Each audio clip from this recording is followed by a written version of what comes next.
Real Estate Rookie Show number 39er.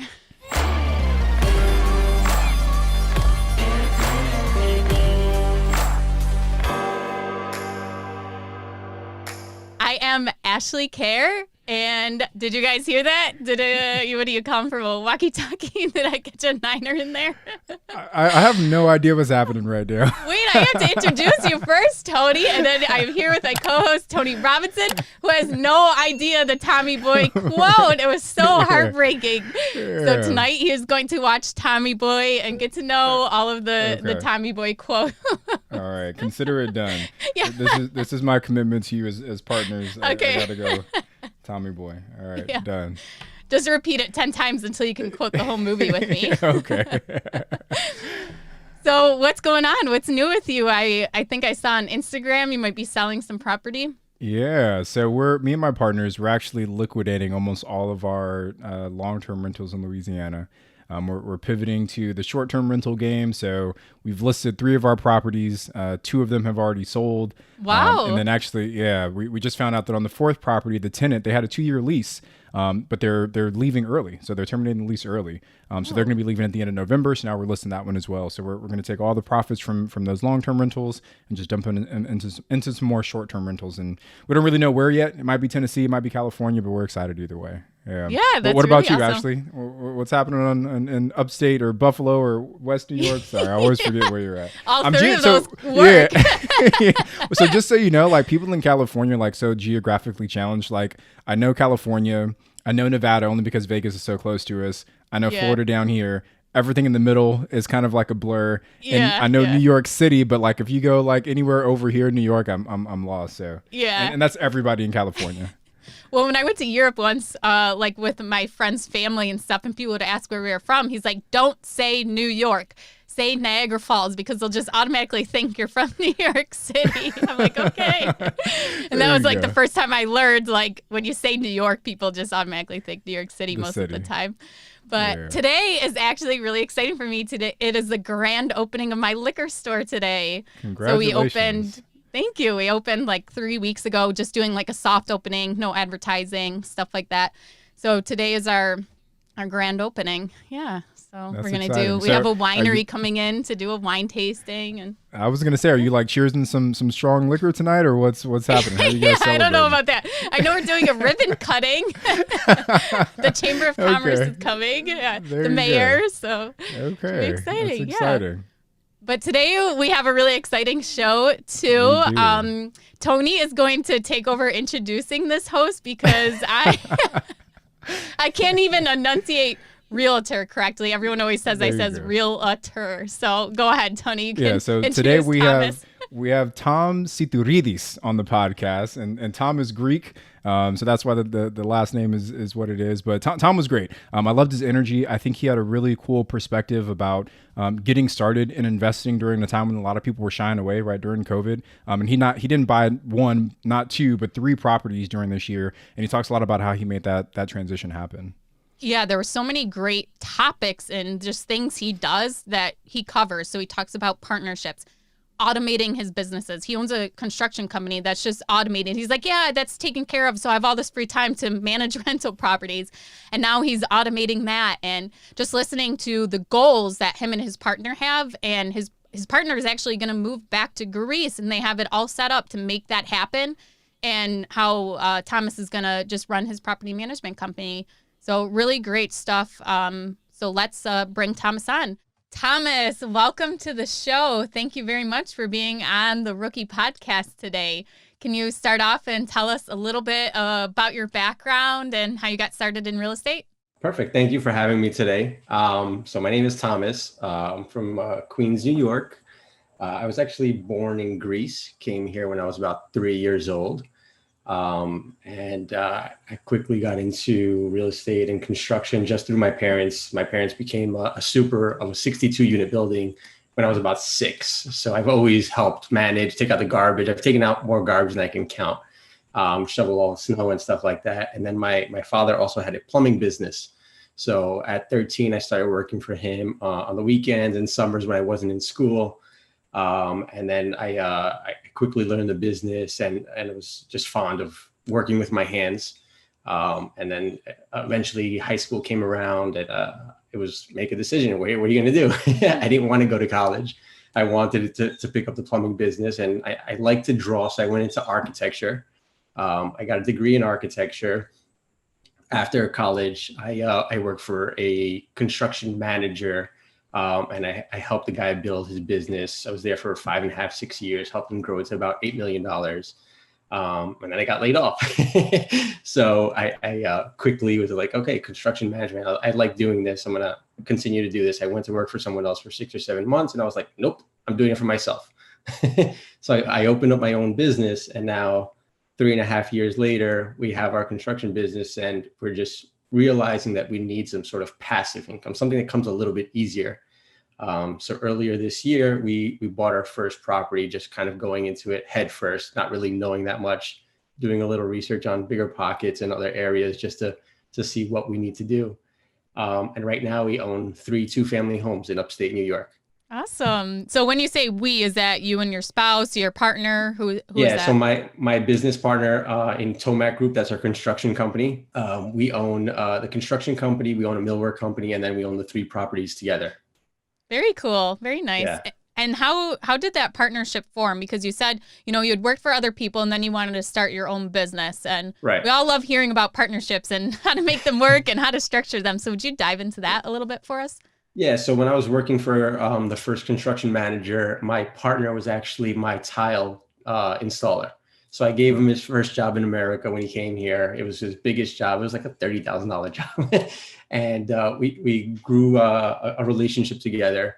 And he was always pushing me, like, why don't we start something ourselves? So eventually over the years, we stayed close. And that's how we kind of built and started with the construction. And when we started our construction company, we were getting small odd end jobs, mainly tile, because that's what he knew how to do hands-on. And I knew plumbing, but it wasn't something we could really start from scratch. And he already had some connections on that. So we started, he was installing the tile, I was cutting the tile, we were doing the work ourselves. And we got our first construction project where we were doing the demo work. I was like, wait, this is too much. I need to fall back and focus on growing and scaling the company and doing the paperwork and stuff like that. He can focus on the hands-on stuff. That's right. You want to work on the business and not in the business. Yeah, that's what I feel. A lot of people, when they start a new business, they get into it and they just kind of go head first at it, and they need to take that step back and realize that, like, okay, I need to grow my business and focus on growing the business and not working in the business, because then I'm again becoming an employee. Now, Thomas, a lot of people might say that you've got a big advantage, right? Because you grew up in the trades. You said your mom was a super. Like you had a lot of the background that people don't have. Right. But then you also said that you went through a lot of education for yourself, right? Yeah. So people might be saying, like, what are you educating yourself on? Like, you already knew everything. So what did that process look like for you? I don't think. Every day I try and learn something new. I think that, yes, I did have an advantage because I had so many different trades. I had the plumbing, I had the management of the properties, I had the architecture background, I had the construction, and everything was learned along the way. But also it was the relationships that were built along the way. It was one thing led to another. So when I was in high school, I was working for a restaurant. And I was there for 6 years, and I met a mechanical engineer. That mechanical engineer, working for him, I was introduced to the construction manager. The construction manager, one thing led to the other, and that's how I ended up in the construction world, because of the relationships that were built along the way.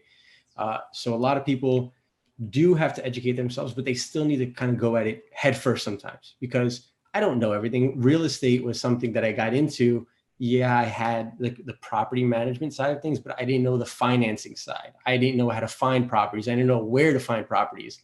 I didn't know anything about real estate other than painting the walls, which was the construction side of things. So people know, someone may be in the finance world and they may know that, but they don't know the construction.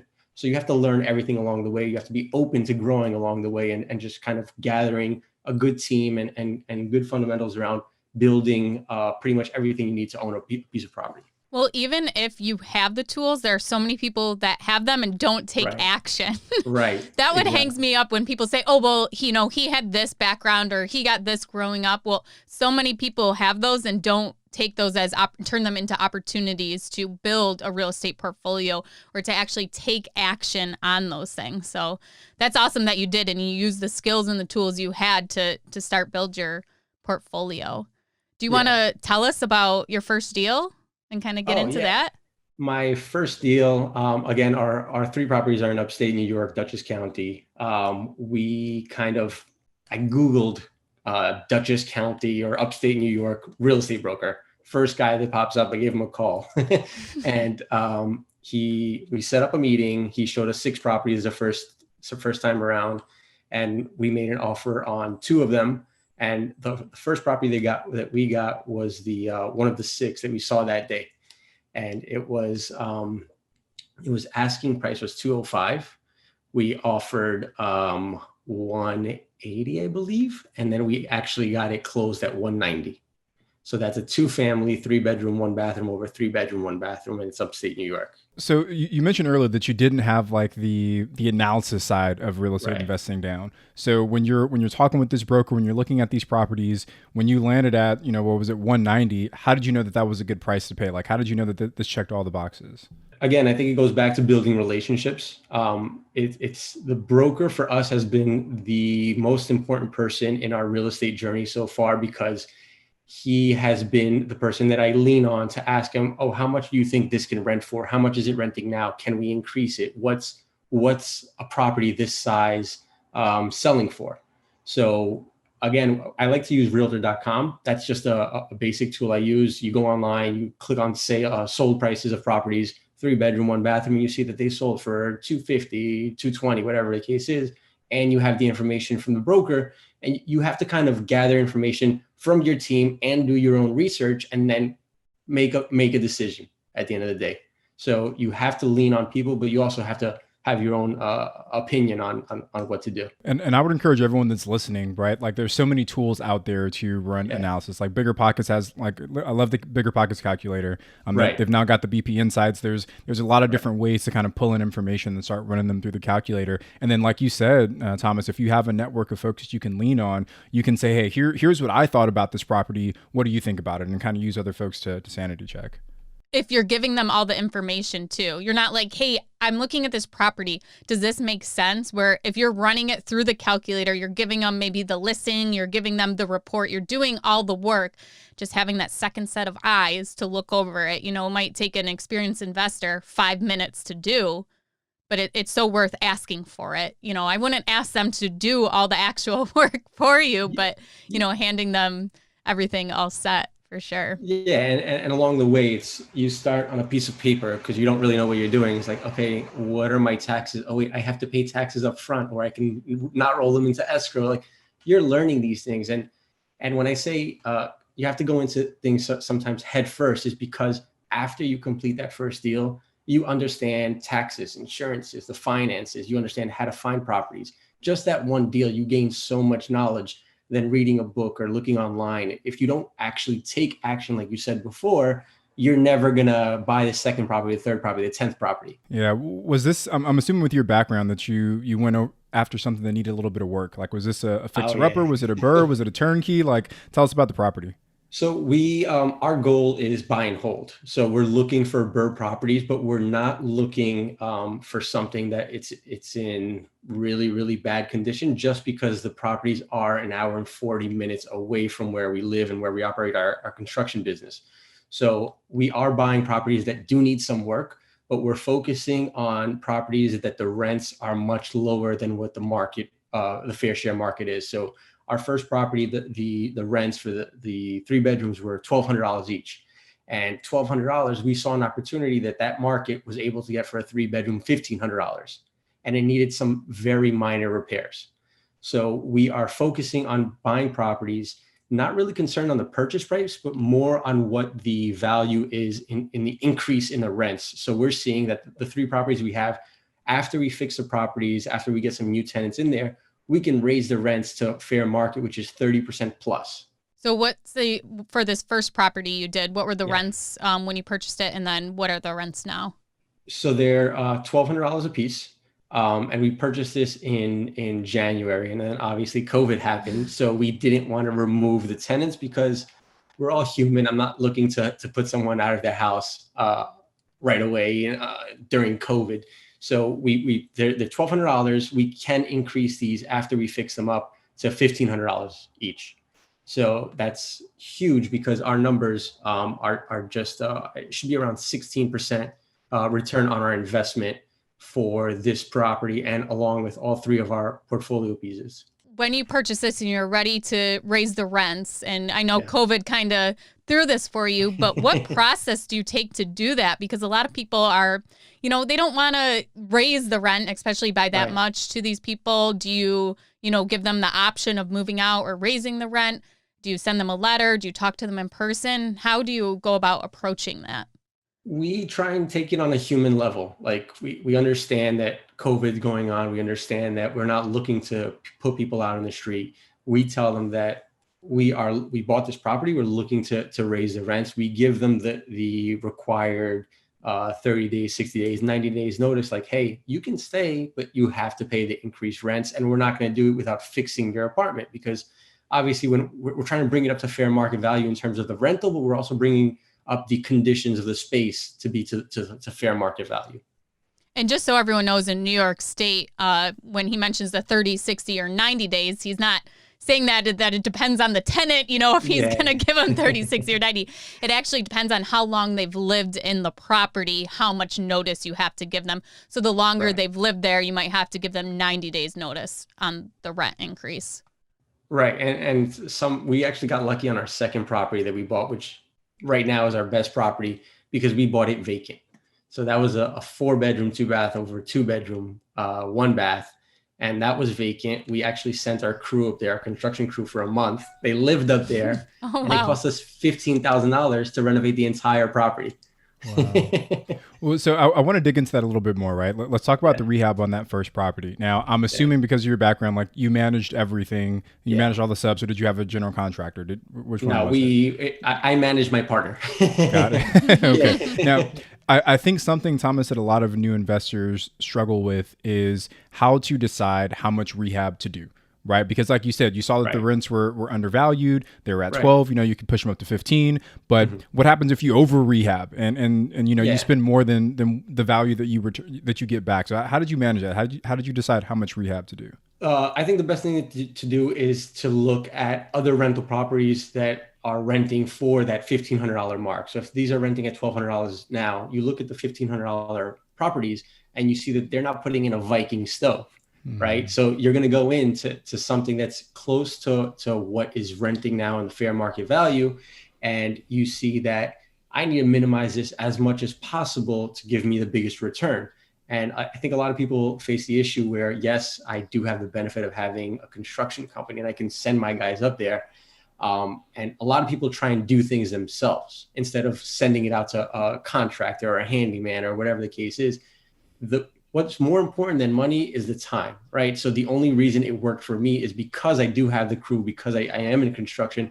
I'm spending my time and putting my guys on there, where someone else who doesn't have that ability to send their guys or have their own construction company, I would definitely suggest they give it to a liable contractor, because your time should be focused on growing your portfolio, on growing your business, as opposed to working in your business again.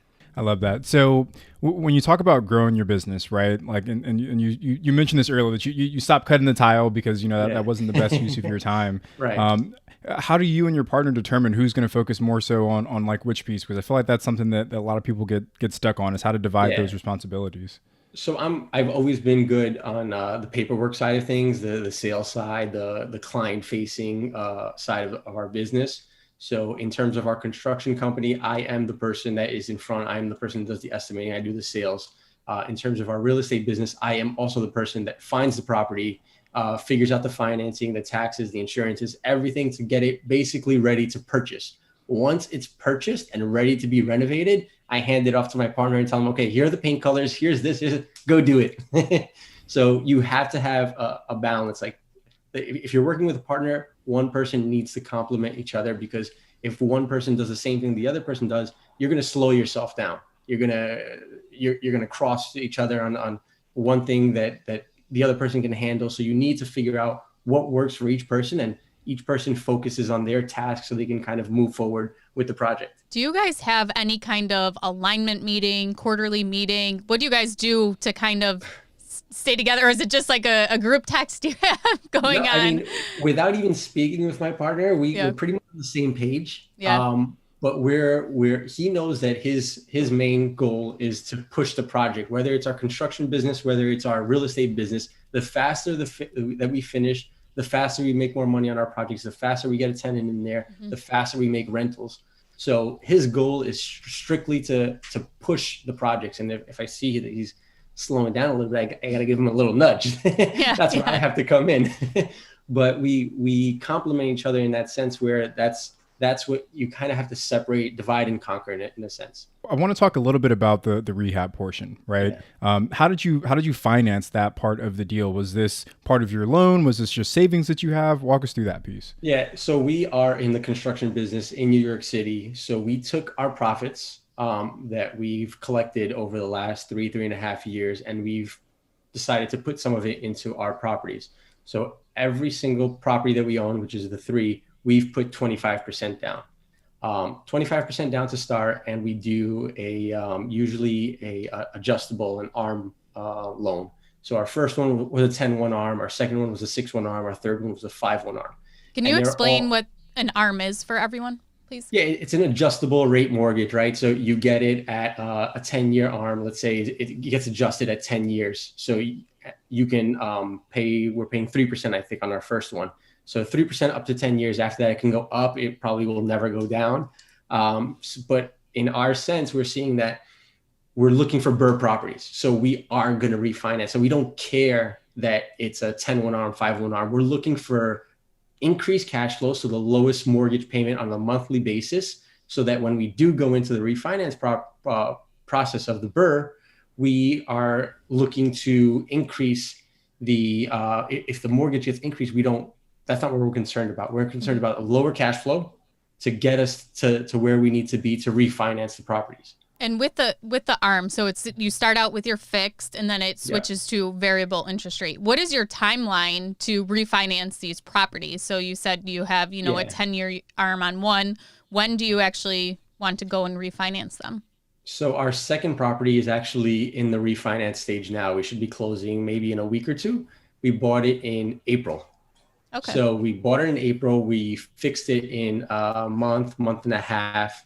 And now we've already rented it out. It's profitable. It's making money. There's tenants in there, and we're refinancing now. So usually around 6 months is what we're aiming for. Mm-hmm. On our first property, was bought in January. Because of COVID and because that one was already occupied, we weren't able to meet that 6-month mark.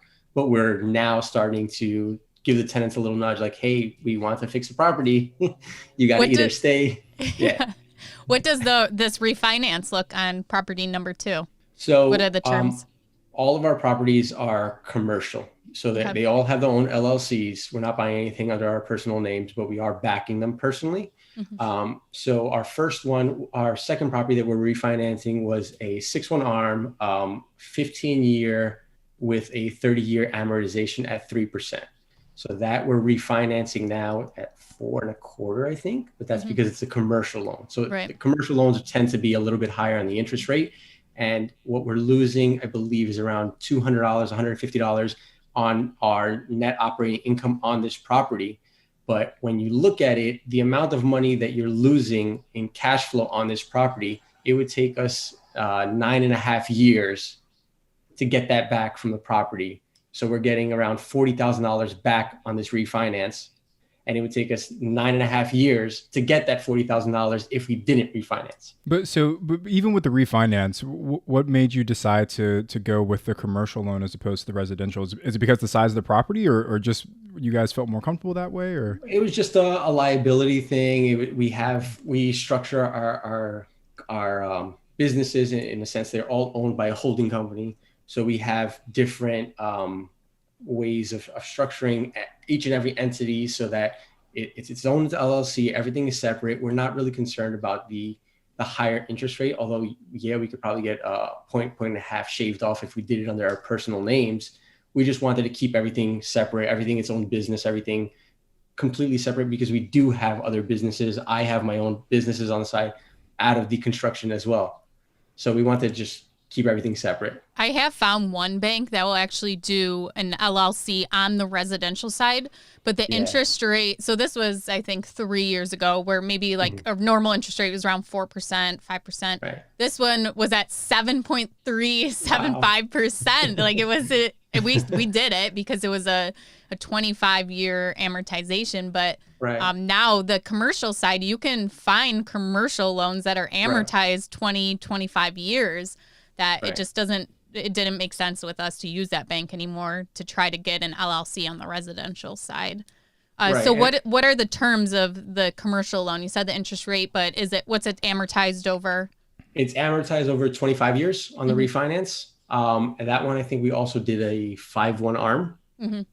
And again, we're just looking for the lower mortgage and principal and interest payment so that we can have a positive cash flow on these properties.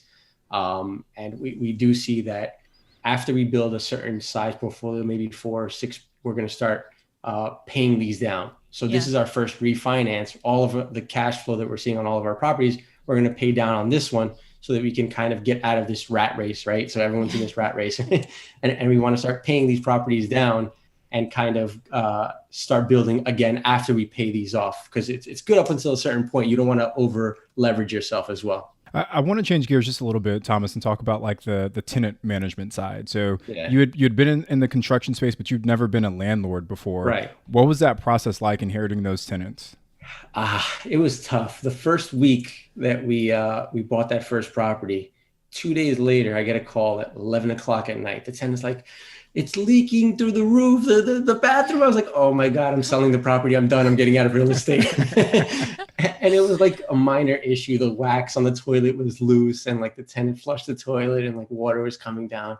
But it's like tenants just overreact, and you just kind of need to kind of take a step back and realize, okay, I'm going to send a plumber there tomorrow. He's going to fix it. We'll fix the damages. It's not that big of a deal. So you got to kind of control your emotions in real estate. That took me a long time to adjust to, because I would like feel the stress. I would get overwhelmed, like this, like, oh my God. And it was like, okay, calm down. You know what to do. Like, take care of it. Don't let, this affect you. We had someone on the podcast a couple weeks ago, maybe even a month ago, that said when he got his first tenant call, it was like his first property. He'd had it for like 6 months, and he was like so overwhelmed, like, oh my God. And then he realized, wait, I've made thousands of dollars over the past several months. This 5-minute phone call, I can take care of it. It's 20 minutes of my life for thousands of dollars. Like, I'm doing pretty good. Yeah. I'm like, why didn't you tell that to me years ago? You got to look at the upside of things. Like we don't really self-manage, because how it works now is my partner has only been in the country for 4 years. So we've built this business together. We're starting this real estate portfolio together. His end goal is to build a set of portfolio that he can live back in Greece. So in 4 years, 5 years down the line, he plans on taking the properties, keeping them here, receiving that cash flow, and living in Greece, a great life from these real estate properties that we're building together. So we had that understanding at the very start. And how we went into it is that I would manage the properties. So in order to do that, I built another business. So now I own Blue Collar Realty, which is our property management company that manages these businesses. And then does the properties pay a management fee to that business of course. then? Yep. And then you get paid out of that. Yeah. I think that's such a great idea. And a lot of people ask about, what if the job duties, like what if someone's doing more? When you write up your partnership agreement, structure something like that, or put it into the agreement, like whoever does this task is getting paid this. And that way you can stay 50-50 with the equity. But then if you're doing extra tasks or extra things, you are paid separate out of that. Yeah, exactly. Yeah. And I think it works really good for us, because he understands that I know more of the real estate side just because of the property management for that 62 unit building that I've helped my parents manage from the very start. And he sees that he just wants to retire. He's 10 years older than me. He wants to retire in 5 years in Greece, and he doesn't want to worry about it, because I'm going to be stateside. I'm going to manage this, and I'm just going to be sending him a check at the end of the month. And like, how lucky for him that he trusts you already, that he has you. Yeah, we're really good. We work really good together, so it works out well for both of us. And if the goal is to retire, at least for your partner in 5 years, like what's the roadmap to get there? Like how many properties do you need to acquire? What cash flow per door? Yeah, so right now our best property is netting just under 1,100, so it's about $500 per door. So that's the goal. We're seeing in the area that we're focusing on that we should be getting at $500 a door. And now with the prices just skyrocketing, some things just don't make sense. You're getting $200 a door, $150 a door. And right now on our worst property, we are making 150 per door. But when we renovate, we will be up to that $500. We bought it seeing the upside. So at $500 a door, we are looking to get 25, 26 properties. And then we can kind of say, we don't need to work in construction anymore. He can go retire. I can go stay in New York. We can go to Florida, California, wherever I want to.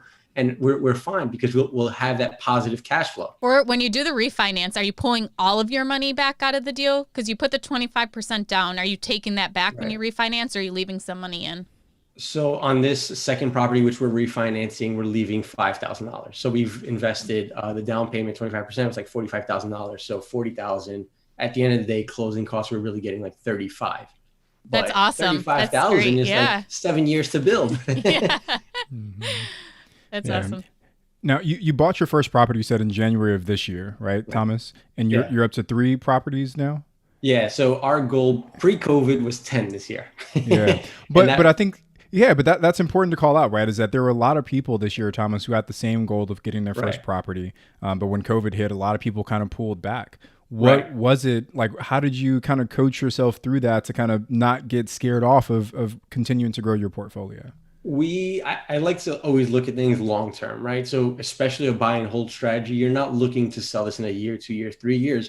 We're looking 10 years, 20 years, 30 years down the line. We want to have cash flow. I will likely never sell these properties until something comes along, and then I want bigger pockets again and tell you I sold my properties. But we're looking long term down the line, and we're just seeing that the upside of the properties, we just have to keep going. Yes, COVID happened. And the reason we're not able to hit our 10 properties this year mark is because our 9 to 5, right? So we focus on the construction. We lost a lot of projects because of COVID. The profits that we were expecting were down. So we've focused on growing the real estate as far as I can. Our properties were expected to be at 10 this year. We should be at 4. So because of this refinance. So yeah, I have 4 more properties than I had last year. So at the end of the day, maybe I didn't hit my 10-year mark, but I hit a 4 property mark. So that's fine. And the reason why I dig into that, Thomas, is because for me, I feel like real estate is such a mindset play. Right. Like you can only read so many books. You can only go to so many conferences. You can only be in so many Facebook groups. At some point, you've got to actually take the action and close that first deal. And the thing that I always try and say is no one gets the first deal perfectly right. Right. And I've met 0 investors that have such a great first deal that they're able to retire off of that one deal. Right. Like there's always more deals to come. And the purpose of that first deal is to teach you, is to educate you, is to give you that confidence. Because Thomas, I'm almost like certain that Thomas today has so much more experience and confidence than Thomas in January of this year. But it wouldn't have happened had you not taken that first deal. Right. Just that first property alone. And what I always try and encourage people that I know some other people that are looking to get into real estate. And what I tell them is just ask the stupid questions. Just ask it. Like the only stupid question is the one that you didn't ask. So ask about the financing, ask about the taxes, ask about insurances. You need to educate yourself on all of these things to understand where your actual cash flow is. And me personally, I grew up in the business side of things, so helping my father grow his plumbing business. And I was always working with businesses and taxes and insurances and stuff like that. So I always look at these properties as a business. I look at it as real estate, but it's a business, right? So you open a business to make money. If the property isn't cash flowing, it's not a good business. It's not sustainable. So you need to focus on it as a business. Don't tie emotions to the real estate because it's not a property you're living in. It's an investment property. Yeah, I can't agree with that more. And just building your finances on the personal side too. Right. To make sure you have that strong foundation to build your business up. And now for your finances, are you doing everything for the property management, for, your construction company and now for the real estate, do you outsource anything, and do you have any plans to do any outsourcing? In terms, As far so as we like have, the admin side, I guess. yeah, Of we things. have an admin. So our construction company is, right now we have an admin, myself, my partner. I have two project managers for our construction side of things that handle managing the construction side of things. The real estate side of things, or the property management side of things, I manage myself because I have that free time, because I have project managers and office admins for my construction business. Mhm. So I definitely think that you should outsource as much as possible, and wherever you feel comfortable in terms of your time management. And me personally, I've always been pretty big on managing my own personal finances. I have a spreadsheet like everyone, and I track dollar for dollar what I make every single month, where I need to invest my profits. And I try and push as much as I can back into the real estate for the buy and hold strategy, because I think long term, this is what will allow you to retire at 40 years old, which is what my plan is. So that I got 8 years to go. I was just going to ask, so I want to switch gears just a little bit, right, and talk about the properties a bit more. So with how you're managing these properties yourself, right, and you said that's the long-term goal is for you to kind of scale this property management company. Right. Are you just using like, notepads and Excel sheets, or do you have property management software? How are you managing these rentals, and what's the long-term plan for you? It's all Excel. I've looked into all these property management softwares. I think that some of these property management softwares, along with project management softwares in the construction industry, they just kind of slow down what you're supposed to be doing. Excel is so basic. It's just so simple. And as long as you keep tweaking your formulas and all the charts that you make on Excel, I think you're fine using Excel. You don't need anything else. And just try and automate everything. So I automate everything. I use Chase from all of our accounts. Everything's automatically paid to every company. Everything is automatic. Thomas, I am wearing the perfect t-shirt today for this conversation. I mentioned this one time in a podcast. I mentioned I'm a lady in the streets, a freak in the spreadsheets, and I've had 3 t-shirts sent to me that say this. So that anyone's watching, you can see. Oh my God. So perfect t-shirt for this Excel spreadsheet talk. That is hilarious. Thomas, my shirt does not say anything in close to that. It's just a black plain shirt. So It says it on the back. He's just hiding it. But Man, that's so good. but Thomas, that's super interesting, man, right? Because I have a property management company in place for my long-term rentals. And I know that they've got, I think we're using AppFolio. Like that's how I communicate with them and see like all of my spreadsheets and whatnot. But I don't know, it just feels like it might get cumbersome. I don't know. Actually, how are you using, what property management software are you using for your properties? Well, right now I'm just managing one, and I'm using Buildium. And when I was managing all of mine before, that's what I used. For me, it worked best, just like them being able to pay online through there, the maintenance requests. But there's like so many more popping up. When I started actually researching software, I think the first time I started, it was maybe 4 years ago. And like since then, like there's so many of like free companies that are offering the basic software now. And it's really like a growing product now, it seems like. Yeah. Thomas, so for the guests that maybe want to follow in your footsteps and not use some of the software and kind of do it themselves, I guess just walk us through how you set up all these different parts. Like how are you taking in payments from your tenants? How are you accepting maintenance requests? All of those parts. So once we purchased, I'm just construction management background, right? So everything is paperwork heavy. So I've created templates for every little process. So I have a template of a spreadsheet that tells me what I need to do in order to get me to the closing table. So I need to have all the insurance, everything ready to go. After the closing table, I have another spreadsheet, and it just says 5, 6, 7 things on there of what I need to do to set up the tenant if there is one in place. So we give an introductory letter to our tenants that are in place and tell them, hey, we're the new owners of the property. We are looking to keep the maintenance up and manage the property for you. If you have any questions, here's our email address. Here is our phone number. Payments moving forward are only done electronically. Here's our bank account number. This is where you're depositing it. You don't give me cash. You don't give me a check, because if I get a check, I have to go an hour and 40 minutes to go get that check once a month. If I get cash, I don't like cash. It's just, I want to, at the end of the day, automate this as much as possible so I can minimize the amount of time, because for me, time is what's most important. So I'm trying to manage the time. Well, it seems like just with your construction company, you've been able to do that. If you're able to say, I own a construction company and I have lots of free time. So that's awesome. Yeah.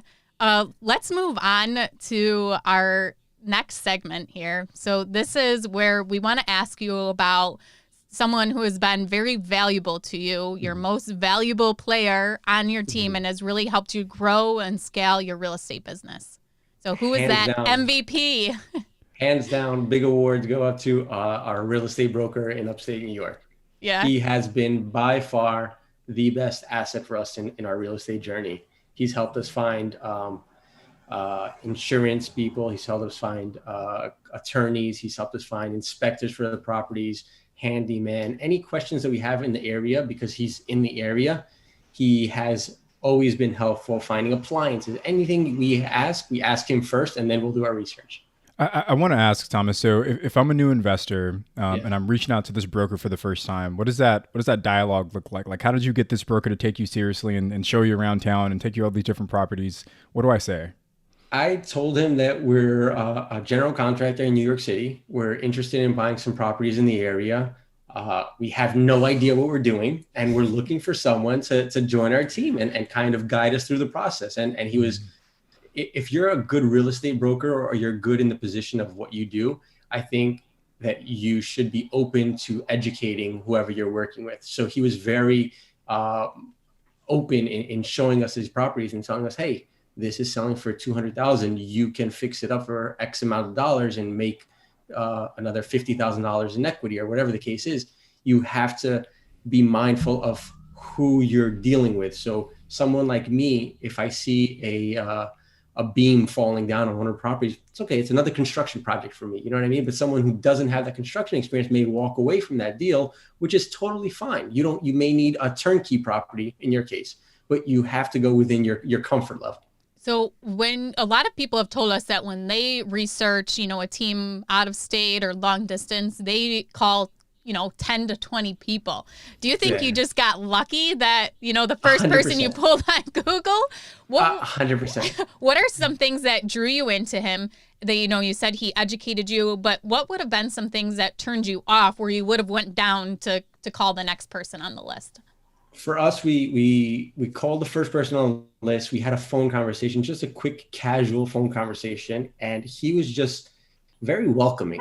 He was a type of person that was easy to talk to. We felt that we could have a conversation with him. We felt that he gave us, just on that first conversation, enough information that he would be an asset down the line. So you have to have that first conversation, because again, it's about managing your time. So if you see that someone's they don't send you any properties, or they don't really care to have a conversation with you, or they're not interested in educating you, then that's not the right person for you. You need to find someone else. And it may take 10, 20, 30 brokers down the line, but I'm telling you, someone is out there for you to help you, guide you in that journey. Yeah, I think the only thing I'd add on to that, Thomas, and you kind of mentioned it, is that don't be afraid to fire people that aren't working for you the right way, right? Yep. Like as I was building my out-of-state investing team, I went through like 4 or 5 different realtors, right? And it took me a while to find that one that worked. So for those of you that are new investors, I know sometimes you can feel almost indebted to that first person that helps you, but it's a business for both of you, and you got to find someone that works.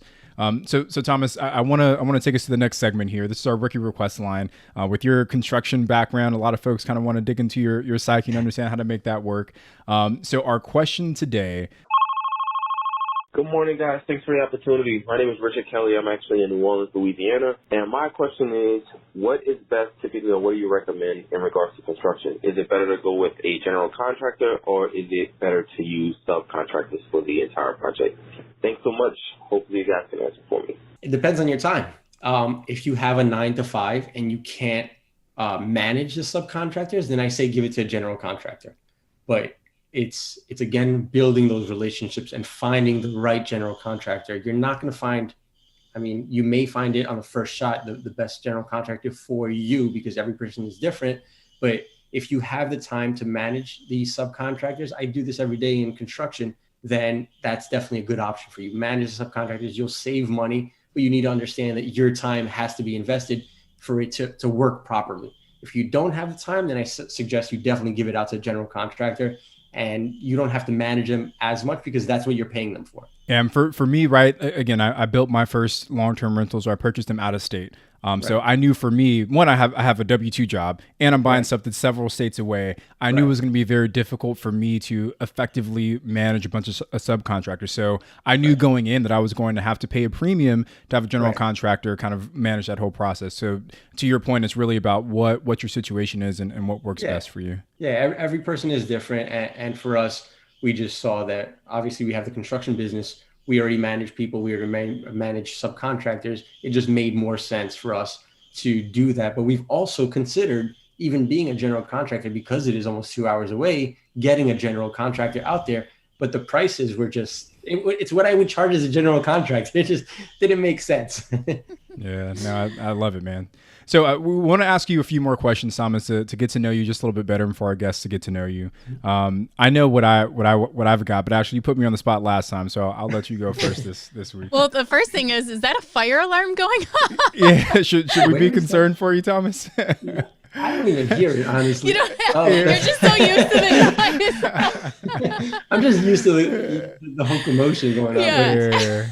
School or something across the street. Yeah. A horn beeped at one point. Like it didn't even faze you. Yeah. Here I am in my, my closet, in the land, nobody around me, no neighbors. That's so funny. Hear nothing.